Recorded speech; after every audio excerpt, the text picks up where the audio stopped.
ਸਤਨਾਮ ਸ਼੍ਰੀ ਵਾਹਿਗੁਰੂ ਸਾਹਿਬ JIO. ਮੈਂ ਨਾਹੀ ਕਛ ਹਾਉ ਨਹੀਂ, ਕਿਛ आहे ना मोरा। अवसर लज्जा राख लेह, सधना जन तोरा। धर्मां दे ठांडे दरबार, तुझ बिना सुरत करे को मेरी। दर्शन दीजै खोल किवार। सतनाम श्री वाहिगुरु साहिब जीओ।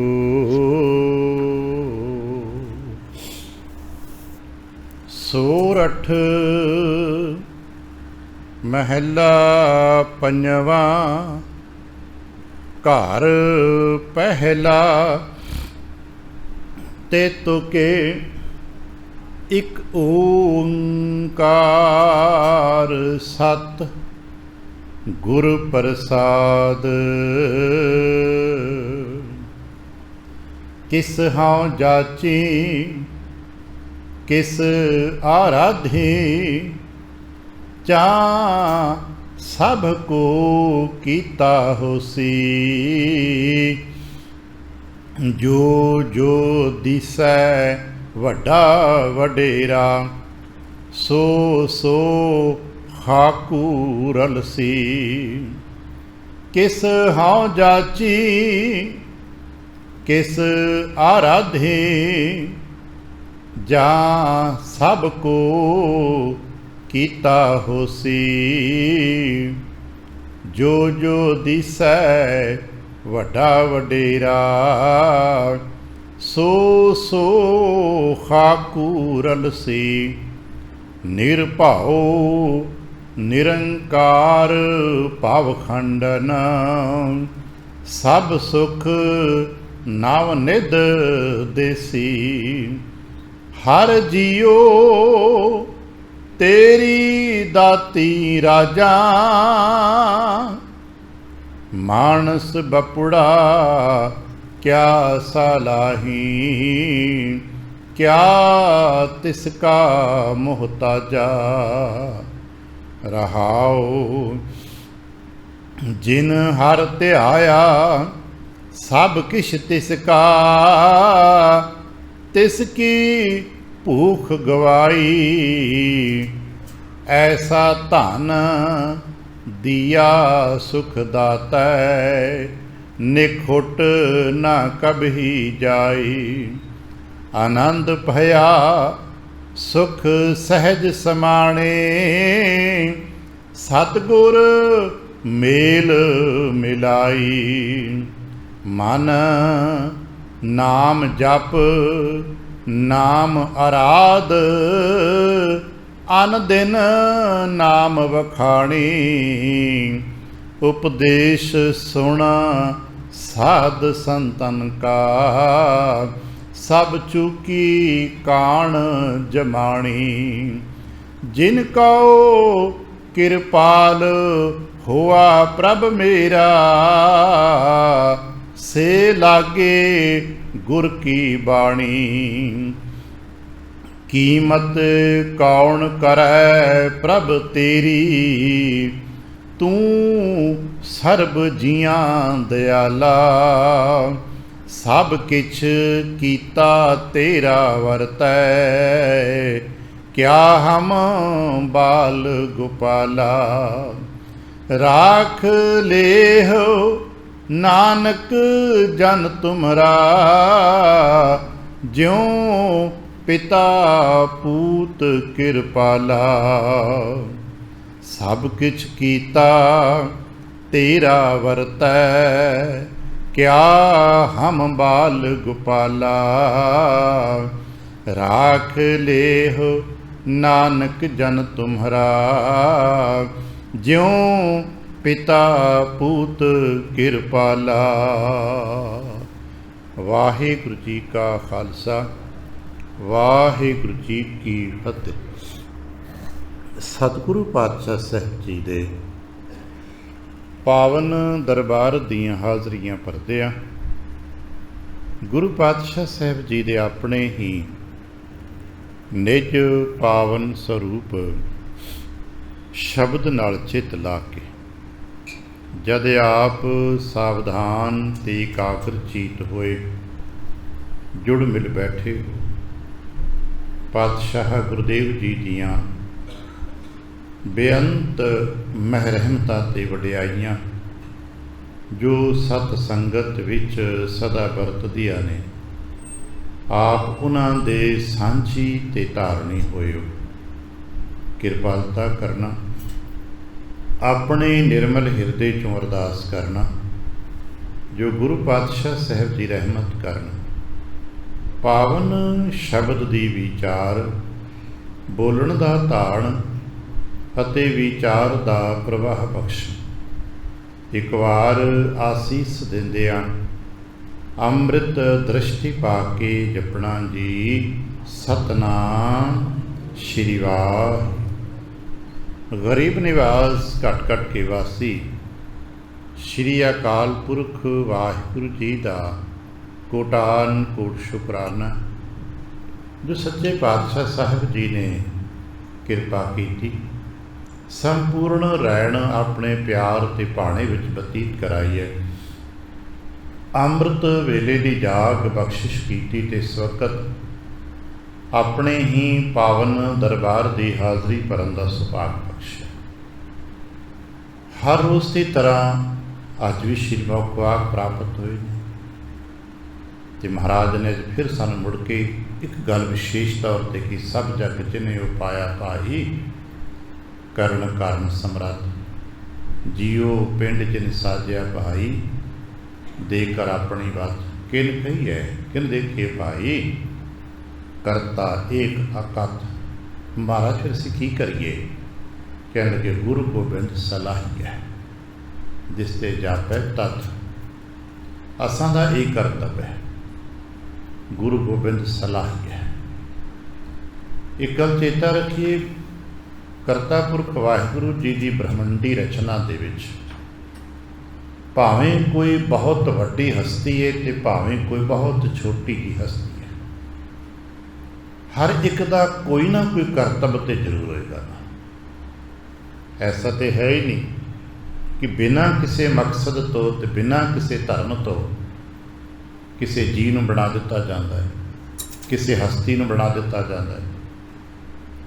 जो भी कोई हस्ती वेखण विच आ रही है, हो सकता असीं उस नहीं भी देख पा रहे होइए, जिन्होंने दृश्य त्रिदर्श किया जाता है। हर चीज़ का, हर तत्त का, हर विचार का, हर वस्तु का, हर जी का कोई ना कोई धर्म तो है, कोई ना कोई मकसद है, कोई फर्ज है, कोई ड्यूटी है, कोई कर रहे है। उसका कोई ना कोई करते ने रोल तो पाया। इस ब्रह्मंडी प्रसारे बिना मतलब तो कुछ भी नहीं करना। तो जो सब कुछ उदा बनाया होए तो फिर असी उहदी बनाई बनतर नूं सत्कार तो करना है, प्रेम तो करना है, पर बनाई बनतर की पूजा करने की लोड़ नहीं है।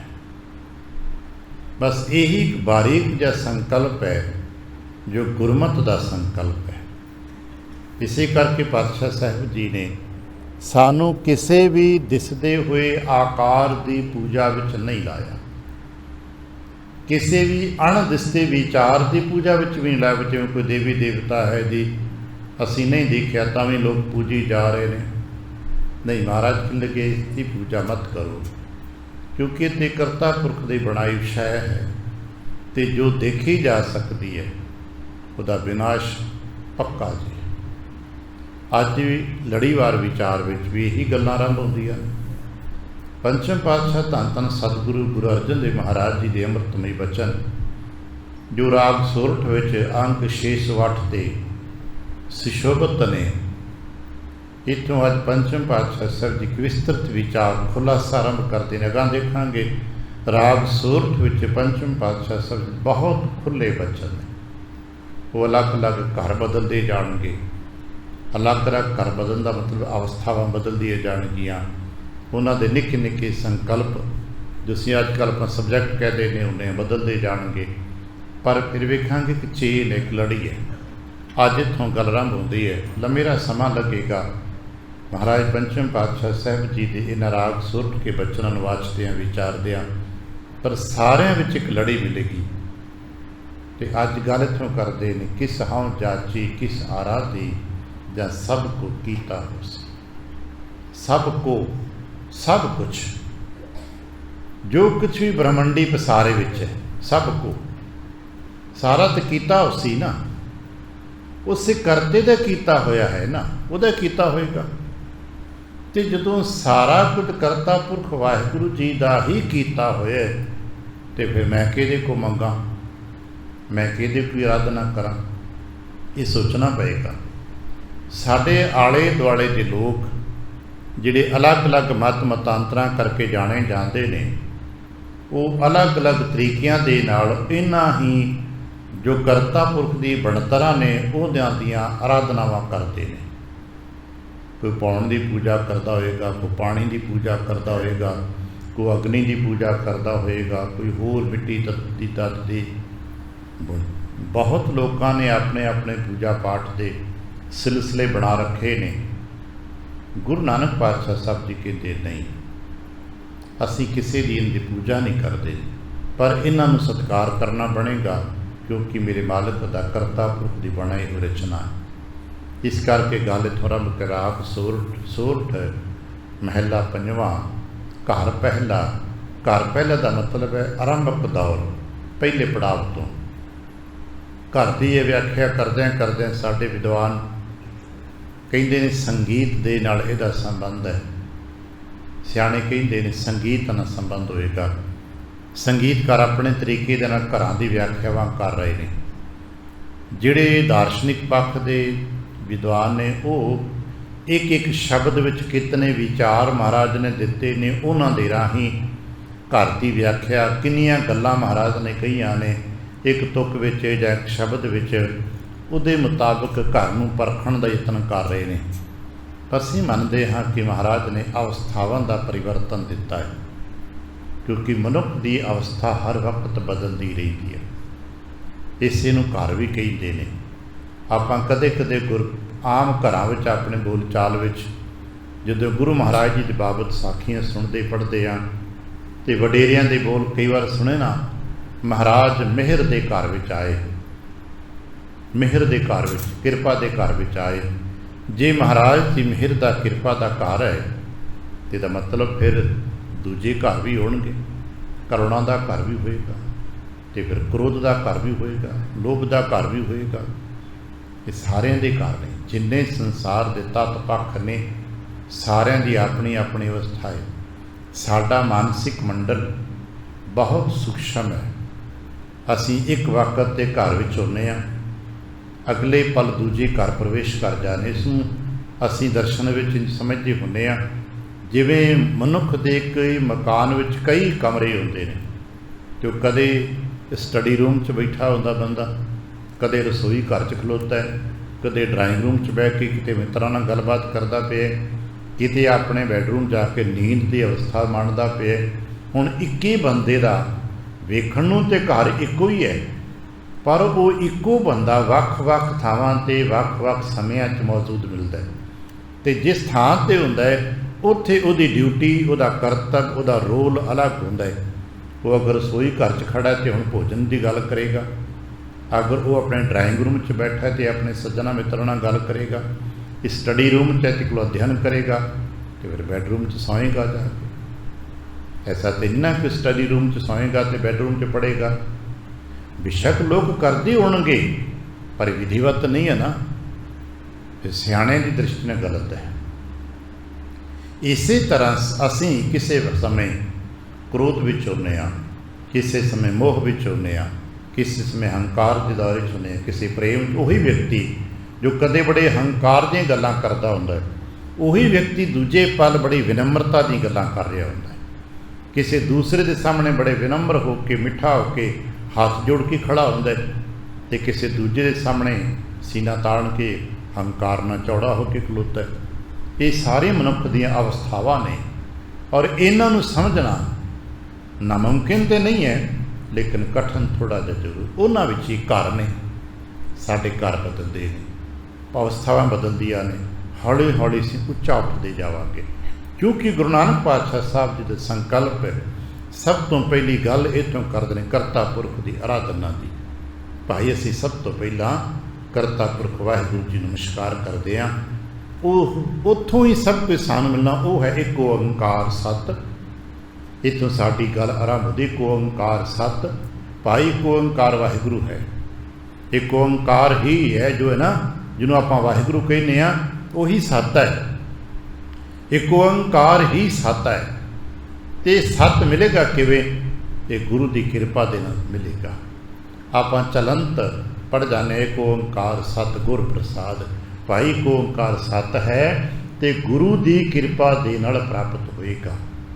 दार्शनिक लोग भगती मंडल दे कहिंदे ने, जदों भी किते जिस भी मनुख के हिरदे विच सत की अवस्था बन जाएगी, साडे तुहाडे किसे दे बन जाए, जिस मनुख के हिरदे दे विच भी सत की अवस्था टिक जाएगी, उत्थे गुरु की कला वरत जाएगी, उत्थे गुरु प्रगट हो जाणगे। ते जिन्ना चिर साडे हिरदियां दे विच सत की कला नहीं प्रगट होंदी, सत नहीं प्रगट होंदा, असीं सत दे मुकाम ते नहीं पहुँचते, उन्ना चिर असीं गुरु दे नज़दीक भी नहीं जा सकते। क्योंकि झूठ दे नाल, कूड़ दे नाल, हंकार दे नाल गुरु दे नेड़े नहीं जा सकते। गुरु दे नेड़े केवल ते केवल जाण दा इक्को एक ढंग है, वो है सत, जिन्हों सच भी कहने आ। इसे करके केवल सचियारा होइए भी मैं सच्चा सुचा के भी हो। उस सत की प्राप्ति करना साडा मकसद है। तो इस सत की प्राप्ति लई फिर की करा? लोग आराधनावां करते हैं, मैं किहदी आराधना करा? महाराज कहण लगे मैं किसी की आराधना नहीं करता। किस हां जाची, मैं किनू मंगा, किस तो मंगा, किस आराधी, मैं किसकी आराधना करा? सवाल नहीं ना, मैं किस दे अगे आराधना करा, मैं किसकी मंगा करा? जां जदों के सब को कीता होसी, जद कि सारा कुछ जो दिसता है, जो अणदिसता है, करता पुरख दा कीता है। फिर कह लगे किसी मुगालबे च कोई ना रहे, जो जो दिसै वड्डा वडेरा।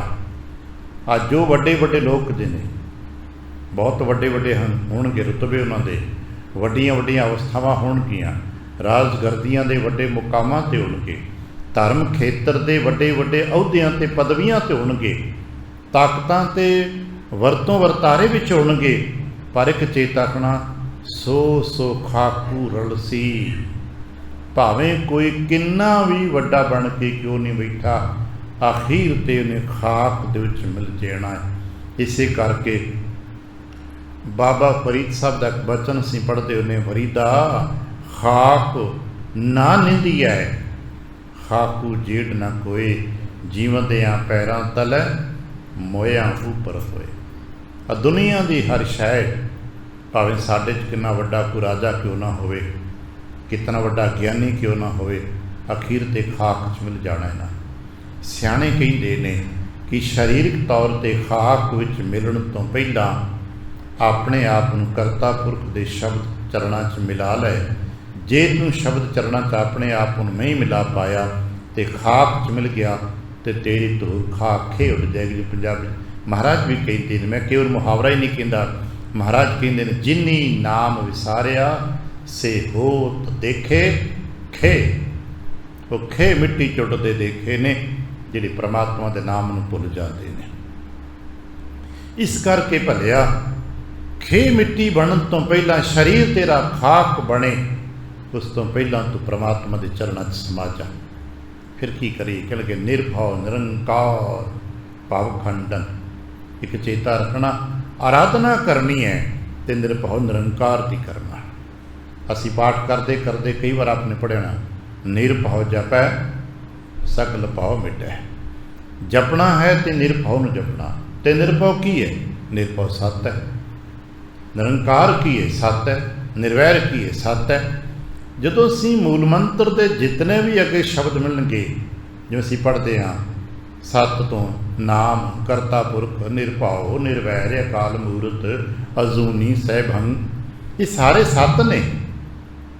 ਨਿਰਵੈਰ ਵੀ ਸਤ ਹੀ ਹੈ, ਸਤ ਹੀ ਨਿਰਵੈਰ ਹੈ, ਸਤ ਹੀ ਨਿਰਭਉ ਹੈ, ਸਤ ਹੀ ਅਕਾਲ ਮੂਰਤ ਹੈ, ਸਤ ਹੀ ਅਜੂਨੀ ਹੈ, ਬਾਕੀ ਕੁਝ ਵੀ ਅਜੂਨੀ ਨਹੀਂ ਜੇ।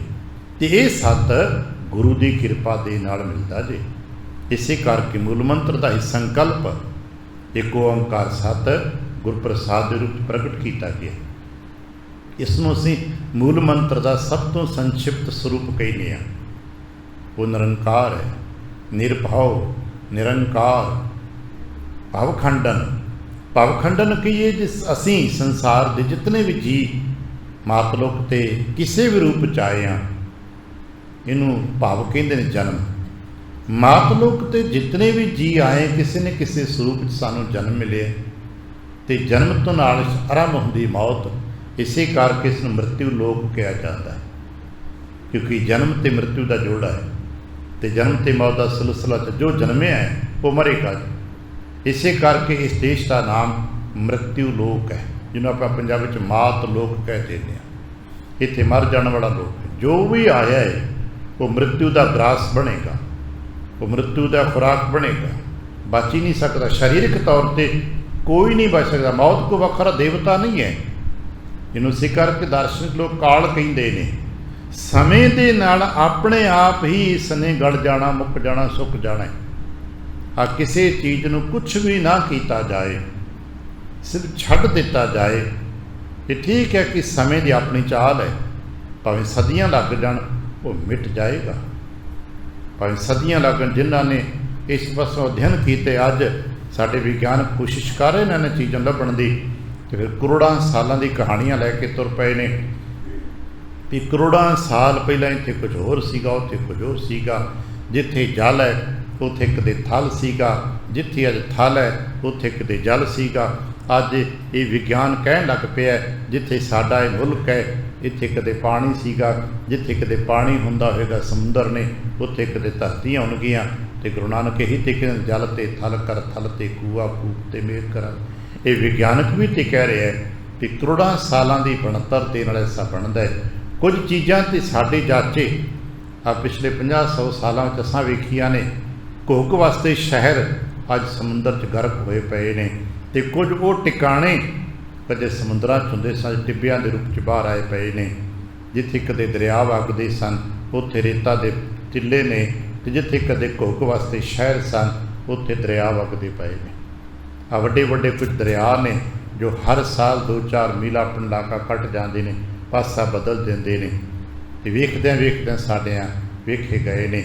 ਆ ਨੇਪਾਲ ਅਤੇ ਹਿੰਦੁਸਤਾਨ ਦੇ ਫਿਲੀਪੀਨ ਦੇ ਬਾਰਡਰ 'ਤੇ ਇੱਕ ਨਦੀ ਹੈ, ਉਹ ਹਰ ਸਾਲ 2-3 ਮੀਲ ਦਾ ਕਾਟ ਕੱਟ ਜਾਂਦੀ ਹੈ। ਕਦੇ ਜਿੱਥੇ ਲੋਕਾਂ ਦੇ 2 ਮੰਜ਼ਲੇ 4 ਮੰਜ਼ਲੇ ਘਰ ਸਨ, ਅੱਜ ਉੱਥੇ 20-20 ਫੁੱਟ ਡੂੰਘਾ ਪਾਣੀ ਵਗਦਾ ਪਿਆ। ਇਹ ਅੱਖਾਂ ਦੇਖਣੀਆਂ ਗੱਲਾਂ ਨੇ ਸਾਡੀਆਂ, ਮੇਰੇ ਆਪਣੇ ਜਾਤੀ ਤਜਰਬੇ ਦੀਆਂ ਵੇਖਣ 'ਚ ਆਇਆ। ਕਦੇ ਉਹਨਾਂ ਘਰਾਂ 'ਚ ਜਾ ਕੇ ਰਹਿੰਦੇ ਸਨ, ਸੱਜਣਾ ਮਿੱਤਰਾਂ ਦੇ ਘਰ ਸਨ, ਪਰ ਹੁਣ ਉੱਥੇ 20-20 ਫੁੱਟ ਡੂੰਘਾ ਪਾਣੀ ਹੈ। ਅਤੇ ਕਦੇ ਜਿੱਥੇ ਉਦੋਂ ਪਾਣੀ ਹੁੰਦਾ ਸੀ ਅੱਜ ਉੱਥੇ ਰੇਤਾ ਬਰੇਤਾ ਦੇ ਟਿੱਬੇ ਪਏ ਨੇ। ਜਲ ਤੇ ਥਲ ਕਰ ਚੱਲਦਾ ਹੈ। ਜੋ ਵੀ ਕੁਝ ਦਿਸਦਾ ਹੈ ਕੋਈ ਮਾਣ ਨਾ ਕਰੇ ਕਿ ਅਸੀਂ ਕੀ ਹਾਂ। ਅੱਗੇ ਜਾ ਕੇ ਜਗਤ ਗੁਰੂ ਨਾਨਕ ਸਾਹਿਬ ਦਾ ਇੱਕ ਬੜਾ ਪਿਆਰਾ ਬਚਨ ਹੈ, ਦਾਰਸ਼ਨਿਕ ਹੈ। ਇੱਕ ਪਰਿਵਾਰਕ ਜੀਵਨ ਦਾ ਅਤੇ ਮਨੁੱਖ ਦੀ ਸੁੰਦਰਤਾ ਦੇ ਗਰੂਰ ਦਾ ਦਰਸ਼ਨ ਹੈ ਨਾ। ਉਹ ਤੰਗੀ ਪਹਿਰੀ ਗਹਿਰੀ ਗੰਭੀਰੀ ਸਸੁੜ ਸੁਹਿਆ ਕਿਵ ਕਰੀ, ਨਿਵ ਨਾ ਜਾਏ ਥਾਣੀ। ਅਤੇ ਮਹਾਰਾਜ ਗੱਚ 'ਚ ਲੱਗੇ ਗਿੜਵੜੀ, ਜਿਨ੍ਹਾਂ ਨੂੰ ਗੱਚ ਲੱਗੇ ਸੀ ਸਖੀਏ ਤੌਲ ਹਰੀ ਸੇ ਪੀ ਟਹਿੰਦੇ ਡਿੱਠ ਮੈਂ। ਜਿਨ੍ਹਾਂ 'ਤੇ ਸੁੰਦਰ ਲੋਕਾਂ ਸਾਂਗੇ ਮਰਮਰ ਲਾਇਆ ਹੋਇਆ ਸੀ, ਸਮੇਂ ਦੇ ਨਾਲ ਉਹ ਵੀ ਢਹਿੰਦੇ ਮੈਂ ਦੇਖੇ ਨੇ। ਗੱਚ ਜੇ ਲੱਗਾ ਗਿੜਵੜੀ ਸਖੀਏ ਤੌਲ ਹਰੀ ਸੇ ਪੀ ਢਹਿੰਦੇ ਡਿੱਠ ਮੈਂ। ਮਹਾਰਾਜ ਕਹਿੰਦੇ ਉਹ ਵੀ ਢਹਿੰਦੇ ਦਿੱਤੇ ਨੇ। ਜੋ ਜੋ ਦੀਸੇ ਵੱਡਾ ਵਡੇਰਾ ਸੋ ਸੋ ਖਾਕੂ ਰਲਸੀ। ਫਿਰ ਕੀ ਕਰੇ, ਨਿਰਭਉ ਨਿਰੰਕਾਰ ਭਵ ਖੰਡਨ। ਇਹ ਭਾਵ ਹੈ, ਇਹ ਜੋ ਕੁਝ ਸੰਸਾਰ ਸਾਡਾ ਭਾਵ ਹੈ। ਇਸੇ ਕਰਕੇ ਇਸ ਅਣਦਿਸਤੇ ਬ੍ਰਹਮੰਡੀ ਬਸਾਰੇ ਨੂੰ ਸਿਆਣੇ ਤੇ ਗੁਰੂ ਮਹਾਰਾਜ ਜੀ ਨੇ ਭਵ ਸਾਗਰ ਕਿਹਾ। ये दिसता नहीं है सागर, पर भाव है जन्म का सागर, ये हर कोई डुब रहा है। दार्शनिक लोग मनते ने असां ते कोल पानी का सागर वेखे है ना, जिहदे विच आपां रह रहे हैं ना, ये वायु का सागर जी, जिस आपां रह रहे हैं ये वायु का सागर है, ये हवा का सागर है। उत्थे दा जी पानी तो बिना नहीं रह सकते। जिवें जल जंतु ने, मछलियां आदਿਕ ने, वो पानी के सागर तो पानी चों बाहर कढ़ी तो उन्होंने साह लैना औखा है। तो अपनी कल्पना करना थोड़ा जिहा आपां नूं हवा तो बाहर कढ़ के वेखो, आपां नूं किन्ना साह लैना औखा है। पिछले साल इन्हां दिनां विच असीं देख रहे सी ना, लोकां नूं किन्ना साह लैना औखा हो रहा सी। ते फर्क की सीगा? बस साह लैण दा जद कुदरत ने सानूं सिस्टम दिता है, उहदे विच ही तो कोई विगाड़ आ गया सी ना, होर तो कुछ भी नहीं सी होया। साह लैना औखा है। असीं वायु के सागर च इस तरह अगन का सागर भी जे महाराज इसनूं जिथे आपां रह रहे हैं इथों अग्नि का शोक सागर भी कहिंदे ने। आपने तो पढ़िया होना, मिथन मोह अग्न शोक सागर, एक गमां का सागर भी जे। आपां जिथे रह रहे कि साडे घर च चिंतावां ते गम नहीं गे, विरला ही कोई चावटावा जी होएगा जो इस गमां ते चिंतावां तो ऊँचा उठिया होएगा। हाँ, कोशिश साडी है, अज जितने बाणी पढ़न वाले जी हाँ, साडी कोशिश है कि असीं चिंतावां तो उच्चे उठ के रह सकीए। महाराज के लगे भाव है, ये सब जन्म नाल संबंध रखता है। तो गुरु की करते ने, साडे उत्ते पए हुए इस भाव यानी कि जन्म दे जिन्हों मौत भी नाल जोड़ते हैं, इसते सर्कल नूं तोड़ देंदे ने, इसते चक्कर नूं तोड़ देंदे ने ते सानू मुक्त कर देंदे ने। भाव खंडन का मतलब है जन्म चक्कर तो मुक्त कर देने वाला। वो कौन है? वो गुरु करता है। गुरु है जो अपने सिख दे उत्ते पए हुए जन्म चक्कर नूं तोड़ के उसनूं मुक्ति का दान दिंदा है। इसे करके साडे गुरबाणी पढ़न वाले जानते ने कि साने माता के घर जन्म लिया है ना, ये शरीरक तौर पर आप जन्मे हैं, पर समा आउण ते गुरुदेव कृपा करन सतसंगत के सदके गुरु पिता के घर भी साडा जन्म होवे। जदों गुरु पिता के घर जन्म होएगा ना, तो फिर साडे ते कोई मौत का गलबा नहीं होएगा। आ दुनियावी माता पिता के घर जन्म होया तो साडे सब के सिर ते मौत आ गई है, पर जदों गुरु पिता के घर जन्म होएगा तो सब तो पहला की मिटेगा?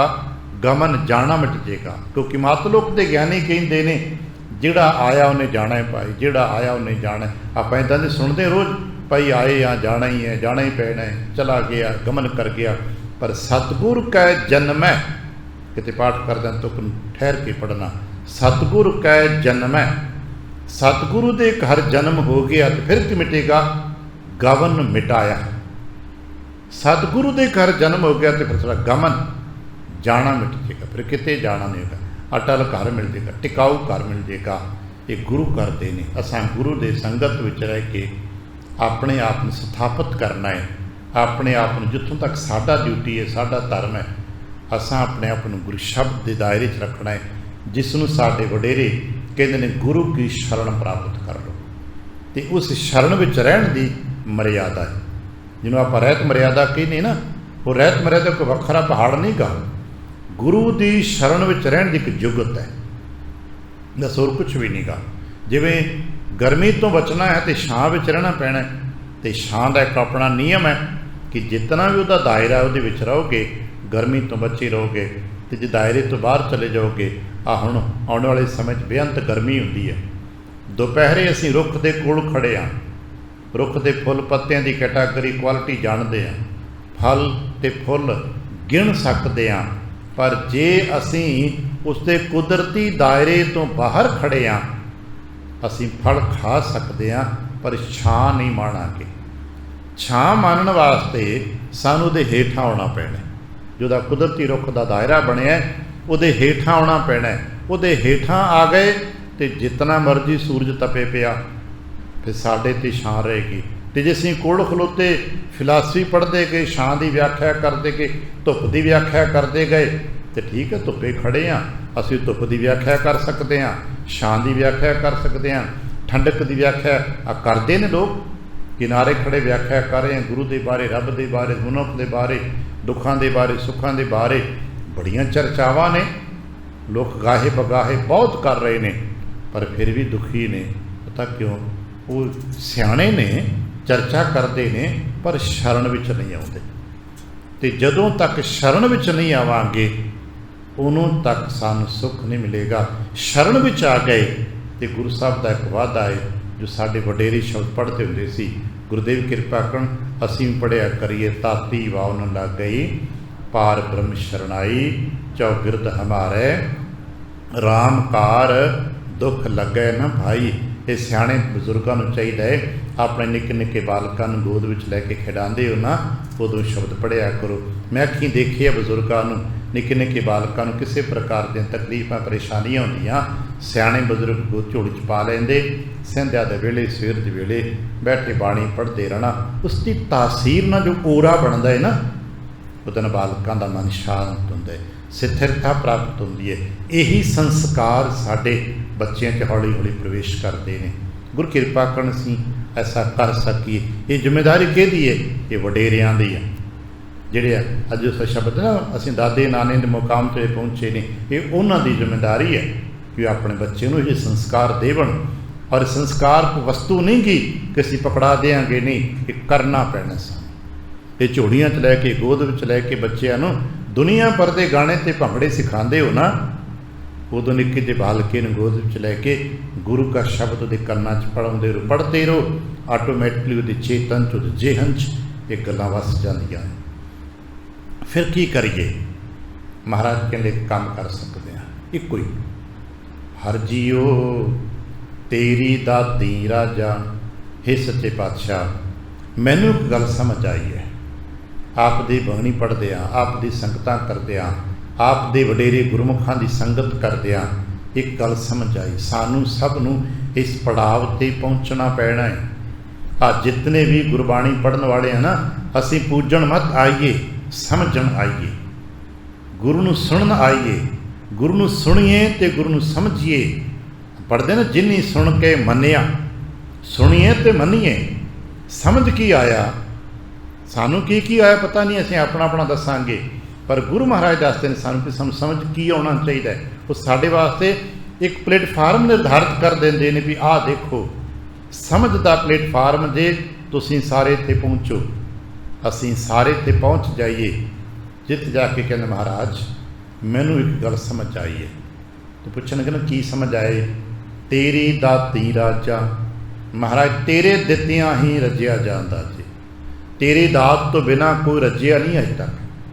दुनिया दे विच कितने लोग ने, उन्हां दे कोल की कुछ होएगा असीं दी व्याख्या नहीं कर पावांगे, पर इतना पता है वो राज गद्दियां ते बह के भी भुखे ने, वो राज गर्दियां हंडा के भी भुखे ने। ते दूजे पासे जिसनों तुसीं नाम दी दात देती है, जिसनों तुसीं दात देती है, वो रजिया होया। रजे हुए दा नाम राजा है। नित्ते वड्डे सिंघासनां ते बैठे मनुख का नाम राजा थोड़ा है। ऐसे व्यक्ति भी तो होए ने ना जो दुनिया के सब तो महंगे सिंघासनां ते बैठते रहे ने, और ये सब तो महंगा सिंघासन साडे हिंदुस्तान में ही रहा। दुनिया का सब तो महंगा सिंघासन तख्ते ताउस दिल्ली च बनिया होया सी ना, जिते शाहजहान बैठता सी, जिते औरंगजेब बैठता सी। पर की रजे हुए ने? नहीं, ये तो खो रहे लोगों तो, लुट रहे लोगों तो। आज दुनिया के वड्डे अहुदियां ते बैठे हुए लोग की रजे हुए ने? नहीं, उत्ते खो रहे ने, गरीबों नोच रहे ने। रजे हुए नहीं गे, रजे हुए वो ने जेड़े कुछ है कि नहीं है, कहते नहीं आनंद है। आ कदे साडे घर के संकल्प नूं आपां गौर न समझ के देखांगे। आ कई बार हुंदा ना, कोई गुरमुख प्यारा गुरसिख है, घरों बेशक भुखा आया हो, उन्हें प्रशादा छकिया कि नहीं छकिया, कोई रात तीजा बंदा पिता भाई आओ छकी कि नहीं, आनंद है। ये रजिया होया मनुख की पहचान है। रजे हुए मनुखों का एक बाहरला दर्शन है, मंगना नहीं। जिसके अंदरों मंगा निकल गई ने वो रज गया जी। तो वो कित्थों मिलेगी? महाराज तेरी दाती, तेरी दात दे सदके। इसे करके अज तक साडे वडेरे जितने भी गुरमुख जन भगत जन गुरबाणी पढ़न सुनने वाले हुए ने, ਇੱਕੋ ਗੱਲ ਕਹਿੰਦੇ ਨੇ, ਮਹਾਰਾਜ ਆ ਤੇਰੀ ਦਾਤ ਹੈ, ਆ ਵੀ ਤੇਰੀ ਦਾਤ ਹੈ, ਆ ਵੀ ਤੇਰੀ ਦਾਤ ਹੈ। ਉਹਨੂੰ ਜੋ ਕੁਛ ਵੀ ਮਿਲਦਾ ਹੈ ਉਹ ਕਹਿੰਦਾ ਤੇਰੀ ਦਾਤ ਹੈ, ਇਹ ਤੇਰੀ ਦਾਤ ਹੈ, ਇਹ ਤੇਰੀ ਦਾਤ ਹੈ। ਧੀਆਂ ਪੁੱਤਰ ਮਿਲੇ, ਤੇਰੀ ਦਾਤ ਹੈ। ਘਰ ਪਰਿਵਾਰ ਮਕਾਨ ਮਿਲਿਆ, ਇਹ ਤੇਰੀ ਦਾਤ ਹੈ। ਚੰਗਾ ਰੁਤਬਾ ਉਹਦਾ ਮਿਲਦਾ ਹੈ, ਕਹਿੰਦੇ ਤੇਰੀ ਦਾਤ ਹੈ। ਧਨ ਪਦਾਰਥ ਮਿਲਦਾ ਹੈ, ਕਹਿੰਦਾ ਤੇਰੀ ਦਾਤ ਹੈ। ਕਿਉਂਕਿ ਉਸ ਨੂੰ ਪਤਾ ਹੈ ਕਿ ਜੇ ਕਰਤਾ ਪੁਰਖ ਦੀ ਬਖਸ਼ਿਸ਼ ਨਾ ਮਿਲਦੀ ਇਹ ਵਸਤੂਆਂ ਨਾ ਮਿਲਦੀਆਂ। ਔਰ ਇਹ ਤੇਰੀ ਦਾਤਾਂ ਦੇ ਸਦਕੇ ਅਸੀਂ ਪੜ੍ਹਿਆ ਹੈ, ਜਿਨ੍ਹਾਂ ਨੂੰ ਤੁਸੀਂ ਸਿਫਤ ਦੀ ਦਾਤ, ਨਾਮ ਦੀ ਦਾਤ ਦਿੰਦੇ ਹੋ, ਉਹ ਤਾਂ ਦੁਨੀਆ ਦੇ ਵੱਡੇ ਵੱਡੇ ਬਾਦਸ਼ਾਹ ਬਣ ਗਏ। ਪੜ੍ਹਦੇ ਨਾ, ਜਿਸ ਨੂੰ ਬਖਸ਼ੇ ਸਿਫਤ ਸਲਾਹ, ਨਾਨਕ ਪਾਤਸ਼ਾਹੀ ਪਾਤਸ਼ਾਹ। ਕਿਨਕਾ ਏਕ ਜਿਸੀ ਬਸਾਵੈ, ਤਾਂ ਕਿ ਮਹਿਮਾ ਗਨੀ ਨਾ ਆਵੈ। ਗੁਰਦੇਵ ਕਿਰਪਾ ਕਰਨ ਸਾਨੂੰ ਉਹਦੀ ਦਾਤ ਸਮਝ ਆਏ ਕਿ ਮਹਾਰਾਜ ਤੇਰੇ ਦਿੱਤਿਆਂ ਹੀ ਰਜੇਵਾ ਹੁੰਦਾ ਹੈ। ਜਦੋਂ ਤੁਸੀਂ ਕੁਝ ਦਿੰਦੇ ਹੋ ਤੇ ਰਜੇਵਾ ਆ ਜਾਂਦਾ ਹੈ। ਇੱਕ ਬੜੀ ਪੁਰਾਣੀ ਦਾਰਸ਼ਨਿਕ ਗਾਥਾ ਜੋ ਸਾਡੇ ਇਤਿਹਾਸ ਵਿੱਚ ਵਰਤੀ, ਅਸੀਂ ਵਡੇਰਿਆਂ ਤੋਂ ਸੁਣੀ ਹੈ। ਕਰਤਾਰਪੁਰ ਸਾਹਿਬ ਜੀ ਦਾ ਲੰਗਰ ਗੁਰੂ ਨਾਨਕ ਪਾਤਸ਼ਾਹ ਸਾਹਿਬ ਜੀ ਨੇ ਆਰੰਭ ਕੀਤਾ ਹੈ। ਗੁਰੂ ਨਾਨਕ ਪਾਤਸ਼ਾਹ ਸਾਹਿਬ ਜੀ ਜੋ ਯਾਤਰਾਵਾਂ 'ਤੇ ਜਾਂਦੇ ਨੇ, ਖਾਸ ਕਰਕੇ ਤੀਜੀ ਚੌਥੀ ਜੋ ਉਦਾਸੀਆਂ ਨੇ, ਉਹਨਾਂ ਤੋਂ ਬਾਅਦ ਵਿੱਚ ਉਸ ਲੰਗਰ ਦੀ ਪਰੰਪਰਾ ਨੂੰ ਨਿਭਾਉਣ ਦੀ ਜ਼ਿੰਮੇਵਾਰੀ ਮਾਤਾ ਸੁਲੱਖਣੀ ਜੀ ਨਿਭਾਉਂਦੇ ਨੇ, ਆਪਣੀ ਨਜ਼ਰ ਹੇਠ ਨਿਭਾਉਂਦੇ ਨੇ। ਹੁਣ ਸਮਾਂ ਆਉਂਦਾ ਹੈ ਤੇ ਲੋਕ ਆਉਂਦੇ ਨੇ, ਮੱਥਾ ਟੇਕਣ ਆਉਂਦੇ ਨੇ, ਮਿਲਦੇ ਜੁਲਦੇ ਰੰਗ ਜਾਂਦੇ ਨੇ। ਜਦੋਂ ਗੁਰੂ ਪਾਤਸ਼ਾਹ ਸਾਹਿਬ ਜੀ ਨੇ ਇਹੋ ਜਿਹੇ ਪ੍ਰਬੰਧ ਕਰ ਦਿੱਤੇ ਤੇ ਗੁਰੂ ਕੀ ਵਡਿਆਈਆਂ ਮਹਿਮਾ ਵੀ ਬਣੀ ਵਰਤ ਰਹੀ ਸੀ। ਇੱਕ ਵਾਰ ਇੱਕ ਜੋਗੀ ਜੋ ਆਪਣੇ ਆਪ ਨੂੰ ਕਰਾਮਾਤੀ ਮੰਨਦਾ ਸੀ, ਉਹ 2-4 ਮੰਤਰ ਸਿੱਧ ਕੀਤੇ ਹੋਣਗੇ, ਪੰਗਤ ਵਿੱਚ ਆ ਕੇ ਬੈਠ ਗਿਆ। ਮਨ ਵਿੱਚ ਆਇਆ ਕਿ ਮੈਂ ਤੇ ਆਪਣੇ ਕਰਮਾਂਤ ਮੰਤਰ ਕਰਕੇ ਦੇਖਦੇ ਮੈਨੂੰ ਰਜਾ ਪਾਉਂਦੇ ਕਿ ਨਹੀਂ ਰਜਾ ਪਾਉਂਦੇ। ਸੇਵਾਦਾਰ ਆਵੇ 2-4 ਰੋਟੀਆਂ ਦੇ ਜੇ ਖਾ ਜਾਏ। ਜਿਹਨੇ ਜਦੋਂ ਸੇਵਾਦਾਰ ਮੁੜ ਕੇ ਆਵੇ ਉਹ 2-4 ਖਾ ਚੁੱਕਾ ਆਵੇ, ਉਹ 2-4 ਹੋਰ ਦੇਵੇ, 2-4 ਹੋਰ ਖਾ ਲੈ। ਉਹ ਜਿਤਨੀ ਵਾਰ ਆਵੇ 2-4 ਲੈ ਲੈ, 2-4 ਲੈ। ਕਿਤਨੇ ਜੀ ਖਾ ਕੇ ਉੱਠ ਗਏ, ਉਹ ਖਾਈ ਜੇ ਆਪਣੇ ਮੰਤਰ ਸਾਧਨਾ ਦੇ ਬਲ 'ਤੇ ਕਰੀ ਜਾਏ। ਮਾਤਾ ਜੀ ਦੇਖ ਰਹੇ ਸਨ ਬੈਠੇ, ਪੀਏ ਕੁਝ ਕਰਨਾ ਚਾਹੁੰਦਾ ਹੈ, ਆਪਣਾ ਵੱਡਪਣ ਦਿਖਾਉਣਾ ਚਾਹੁੰਦਾ ਹੈ। ਇਸ ਵਾਰ ਸੇਵਾਦਾਰ ਟੋਕਰੀ ਲੈ ਕੇ ਪ੍ਰਸ਼ਾਦੇ ਤੁਰਨ ਲੱਗਾ ਨਾ, ਮਾਤਾ ਜੀ ਕਹਿੰਦੇ ਲਿਆ ਮੈਨੂੰ ਦੇ, ਮੈਂ ਜਾਣੀ ਹਾਂ। ਪ੍ਰਸ਼ਾਦਾ ਲੈ ਕੇ ਮਾਤਾ ਜੀ ਗਏ। ਹੁਣ ਫਿਰ ਉਹਨੇ ਕਿਹਾ ਵੀ ਹੁਣ ਮਾਤਾ ਜੀ ਆ ਗਏ ਨੇ, ਉਹਨੇ ਫਿਰ ਹੱਥ ਕਰਤਾ ਪ੍ਰਸ਼ਾਦਾ ਦਿਓ। ਪਰ ਮਾਤਾ ਜੀ ਨੇ ਇੱਕ ਪ੍ਰਸ਼ਾਦਾ ਕਹਿਣ ਲੱਗੇ, ਬੇਟਾ ਰੱਜ ਕੇ ਖਾ।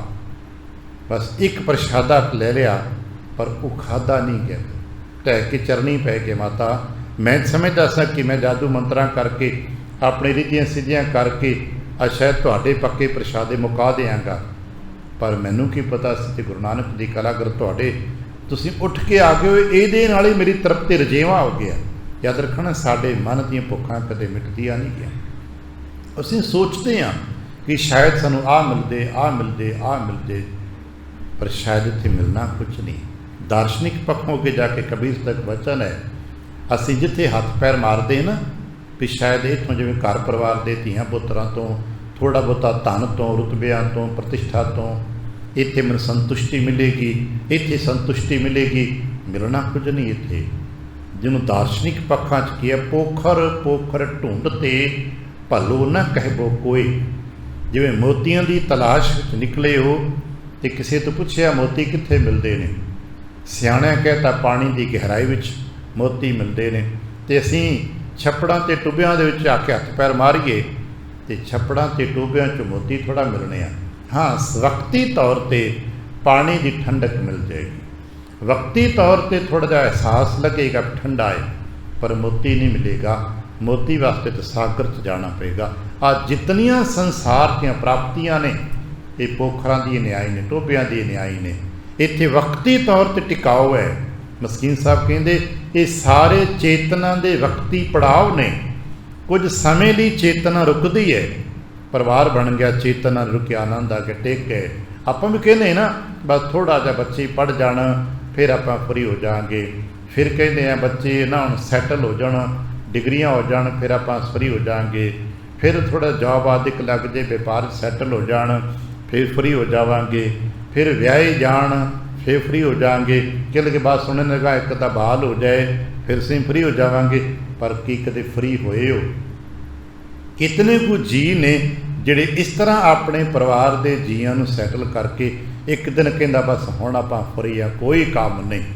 पर ऐसा कोई नहीं, रज ना कोई जीविया, रब लभ्या तो कोई ऐसा नहीं जिहड़ा कहे कि नहीं जी सारा सैटल है, सब कुछ चिंता नहीं।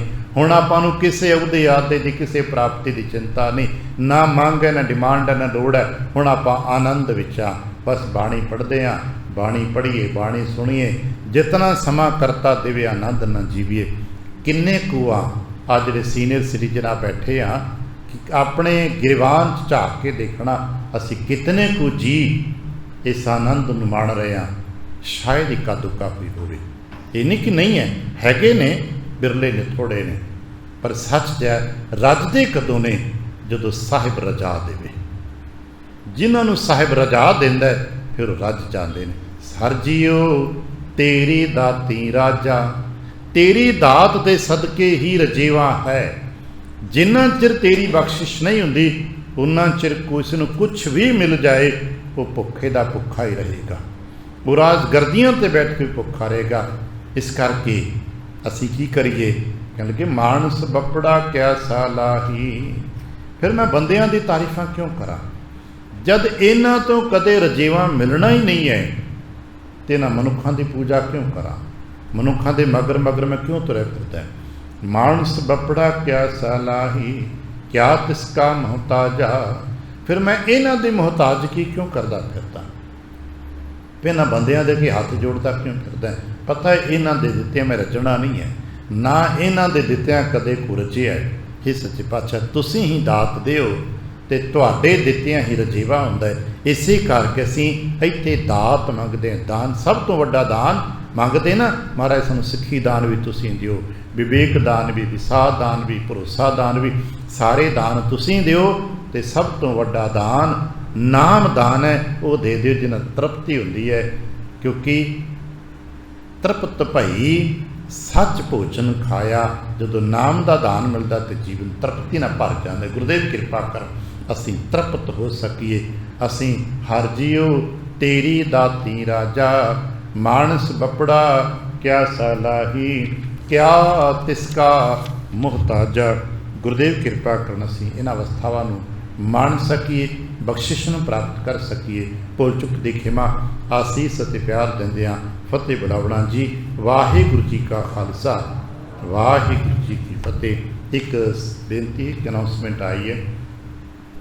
21 तारीख नूं धੰਨ गुरु तेग बहादुर साहब जी का पावन प्रकाश पुरब है, जो शाम के समय ते जिस दिन सेवावां पाई गुरविंदर सिंह की पारस कीर्तन की सेवा 7:45 तो 8:45 तक करनगे। ते 23 तरीक नूं अवतार पुरब श्री गुरु अर्जन देव जी महाराज जी दे ने, जिस विच कीर्तन की सेवा शाम के वेले ही भाई अमनदीप सिंह जी 8 तो लैके 9 तक हजूर अगे तक श्री केशगढ़ सावले हाजरी भरनगे। ये 2 तारीखां प्रकाश पुरब ने। 21 तारीख धੰਨ गुरु तेग बहादुर जी का प्रकाश पुरब है, तो 23 तारीख नूं धੰਨ गुरु अर्जन देव महाराज जी के प्रकाश पुरब ने। शाम के वेले जिथे दीवान सजणगे। बाकी जानकर समय गुरु साझियां करांगे। बेनतियां प्रवान करना जी। वाहिगुरू जी का खालसा, वाहिगुरू जी।